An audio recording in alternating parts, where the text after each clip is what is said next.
দেওয়ালিখন কার নামে?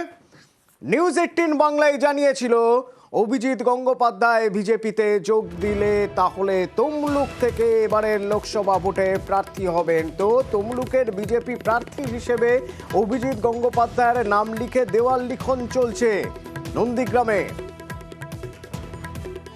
গতকালই আনুষ্ঠানিকভাবে বিজেপিতে যোগ দেন অভিজিৎ গঙ্গোপাধ্যায়, আর আজ দেওয়াল লিখন প্রার্থী হিসেবে তার নাম কোথায়? নন্দীগ্রামে। তমলুকের মধ্যেই পড়ে নন্দীগ্রাম বিধানসভা, তমলুক লোকসভা কেন্দ্রের মধ্যেই। তমলুক থেকে প্রার্থী হচ্ছেন অভিজিৎ, কিন্তু অভিজিৎ গঙ্গোপাধ্যায় প্রার্থী হচ্ছেন দল থেকে কি এরকম কোনো খবর দেওয়া হয়েছে? কিভাবে জানলেন তারা? যারা লিখছেন শুনুন।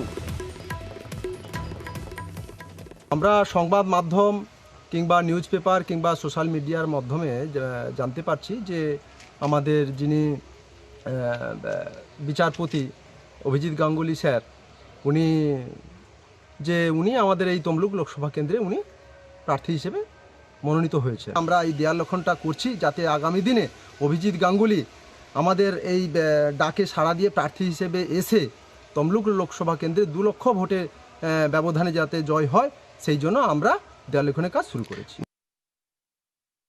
তমলুক লোকসভা কেন্দ্রে এখনও ভারতীয় জনতা পার্টির পক্ষ থেকে কোনো প্রার্থী তালিকা ঘোষণা করা হয়নি, কিন্তু বেশ কিছুদিন ধরে সংবাদ মাধ্যম, নিউজ পেপারে, মিডিয়া চ্যানেলগুলো তমলুক লোকসভা কেন্দ্রের সম্ভাব্য প্রার্থী অভিজিৎ গঙ্গোপাধ্যায় নাম দেখাচ্ছে।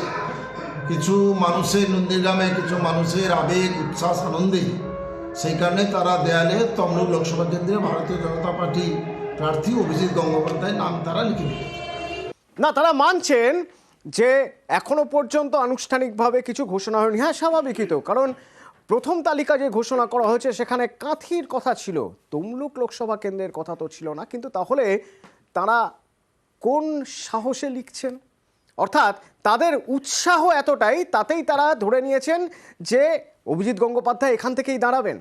সুজিত প্রতিনিধি আমার সঙ্গে রয়েছেন। সুজিত, দল থেকে তো কোনো রকম নির্দেশ এখনো পর্যন্ত আসেনি, অথচ কর্মী সমর্থক যারা রয়েছেন তারা ধরেই নিয়েছেন যে অভিজিৎ গঙ্গোপাধ্যায় এখান থেকে জিতবেন, এবং তারা গণৎকারের মতো আগে থেকে ধরেও নিচ্ছেন যে অন্তত 2 লক্ষ ভোটে তিনি জিতবেন।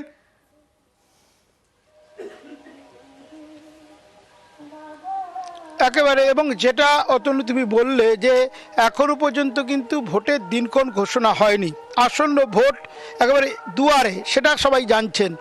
একই সঙ্গে এটাও জানছেন যে ভোটে এখনো পর্যন্ত বিজেপির তরফে কাঁথি আসনে নাম ঘোষণা হলেও তমলুক আসন, অর্থাৎ পূর্ব মেদিনীপুরের 2টি আসনের অন্য আসন তমলুক আসনে এখনও নাম ঘোষণা হয়নি তাদের দলের কে প্রার্থী হবে।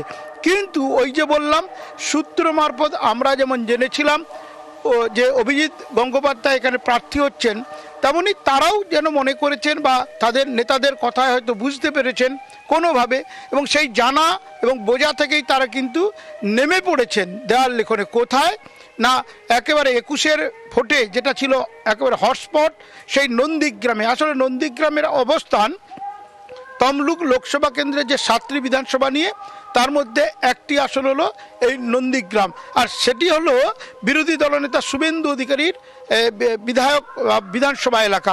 সেখানেই কিন্তু শুরু হয়ে গেল অতি উৎসাহী দেখলাম বিজেপি কর্মী সমর্থক। তারা রীতিমতো স্লোগান দিচ্ছেন, দেয়াল লিখছেন, এবং তারা মনে করছেন এখানেই প্রার্থী হবেন অভিজিৎ গঙ্গোপাধ্যায়, এবং সেই তাদের যে বলা যায় দাবি ধারণা, তা থেকেই তারা কিন্তু উৎসাহে নেমে পড়েছেন। সেটাই বলছেন নন্দীগ্রামের তৃণমূল বিজেপি নেতা মেঘনাথ পাল, যে তারাও খবর দেখছেন, তা থেকে বুঝতে পারছেন সবটাই যে নিয়ম মেনে বিজেপি দলে করা হয়ে থাকে। সুজিত সঙ্গে থাকো। আমরা শ্রমিক ভট্টাচার্যের সঙ্গে, বিজেপি নেতা শ্রমিক ভট্টাচার্যের সঙ্গে আমরা যোগাযোগ করেছিলাম। এই যে দেওয়াল লিখন অভিজিৎ গঙ্গোপাধ্যায়ের নামে, আবেগ, বিজেপি কর্মী সমর্থকদের আবেগ, এবং দল থেকে এখনো কোনো অনুমোদন আসেনি, এই সব প্রসঙ্গে তিনি কি বলছেন একবার শুনবো। প্রার্থী তালিকা বেরোয়নি, তখন পার্টির কোনো দায়িত্ব থাকা কোনো ব্যক্তির পক্ষে থেকে সমর্থন করার মতো বিষয় নয়। অভিজিৎ গঙ্গোপাধ্যায়ের বিষয়টি সম্পূর্ণ ভিন্ন। আসলে কিছু আবেগতাড়িত মানুষ কাজটা করে ফেলেছেন, বিজেপিতে এগুলো হয় না, অনভিপ্রেত কিন্তু হয়েছে।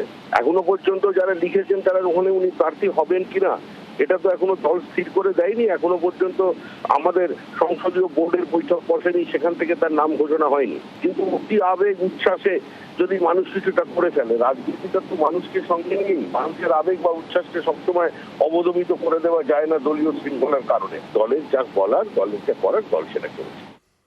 আবেগ আবেগ একটা বড় ফ্যাক্টর, আর সেই আবেগের জায়গা থেকেই দেওয়াল লিখন চলছে। শ্রমিক দাও সে কথাই মানছেন, শ্রমিক ভট্টাচার্য সে কথাই মানছেন। কিন্তু সুজিত, এখান থেকে আমার একটা প্রশ্ন থাকছে তোমার কাছে, যে অনেক সময় দেখা গিয়েছে যে স্থানীয় নেতারা যা ভাবছেন, স্থানীয় নেতা কর্মীদের যে আবেগ, সেই আবেগকে কিছুটা হলেও সেই আবেগের একটা প্রতিফলন হচ্ছে রাজ্য নেতাদের মধ্যে। কিন্তু যখন কেন্দ্র থেকে বা কেন্দ্রীয় টিম যখন দল ঘোষণা, প্রার্থী ঘোষণা করছে, সেই প্রার্থী ঘোষণার ক্ষেত্রে এই একেবারে গ্রাউন্ড লেভেলের আবেগ গুরুত্ব পাচ্ছে না। আমরা দেখেছি অন্যান্য জায়গার ক্ষেত্রে হয়েছি, এখানেও যদি বলা যায় না সেরকম কিছু হয়, তখন কি হবে?